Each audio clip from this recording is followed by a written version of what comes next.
I'm Steve Wiggins, and this is the Groundworks Ministries podcast.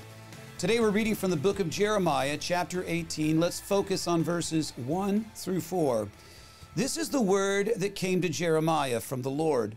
Go down at once to the potter's house, and there I will reveal my words to you. And so I went down to the potter's house, and there he was, working away at the wheel. But the jar that he was making from the clay became flawed in the potter's hand. So he made it into another jar, as it seemed right for him to do. Now the sight of the potter molding, marring, and remodeling his vessels of clay impressed the truth upon the mind of Jeremiah that God has absolute power over the nations. If Israel disobeyed, God would punish them. If the people repented, he would restore them. Jeremiah delivered the Lord's message. And not only is the Lord interested in molding nations, he also molds us as individuals. The New Testament writer of Hebrews commented about Jesus' ongoing work in the lives of his followers. Hebrews 12 verses 1 and 2, Therefore, since we also have such a large cloud of witnesses surrounding us, let us lay aside every weight and sin that so easily ensnares us, and run with endurance the race that lies before us, keeping our eyes on Jesus, the author and perfecter of our faith, who for the joy set before him endured the cross, and despised the shame, and has sat down at the right hand of God's throne.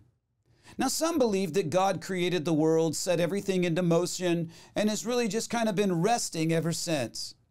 And still others believe that God is concerned with the big things, whatever that means, and that he doesn't have really time or energy to concern himself with us as individuals. And today's passage tells us that the Lord never stops working and shaping us for his service. Furthermore, if we are rebellious and we aren't shaping up to his design, God isn't against just reducing us back to a lump of clay and starting over. His church is a collection of his works of art, all of us still in process. So if we aren't shaping up as individuals, then the whole community suffers. And this was Israel's case, right? Israelite personal idolatry had become collective national idolatry. Eventually, God did what all potters do when a vessel isn't taking shape. He smashed it to pieces. God allowed Isaiah to see it coming 100 years earlier. Isaiah 29 verse 16, Surely you have things turned around. Shall the potter be esteemed as the clay? For shall the thing made say of him who made it, He didn't make me? Or shall the thing formed say of him who formed it, He has no understanding? Well, perhaps your life has felt the spin of the potter's wheel lately. It could be that he's been building you up and tearing you down, and you're feeling frustrated that he is not following your design for your life. Well, first we must recognize God's role. He is the potter, and our role, we are clay. And then we must patiently trust the Lord to finish what he has begun in us. I'm Steve Wiggins, and this is the Groundworks Ministries podcast.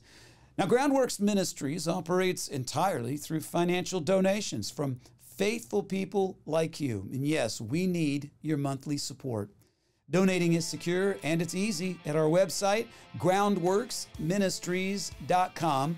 Another way to help is just tell people about Groundworks Ministries, right? Share these podcasts with friends and family and on your social media. And of course, you can always direct folks to our website, groundworksministries.com.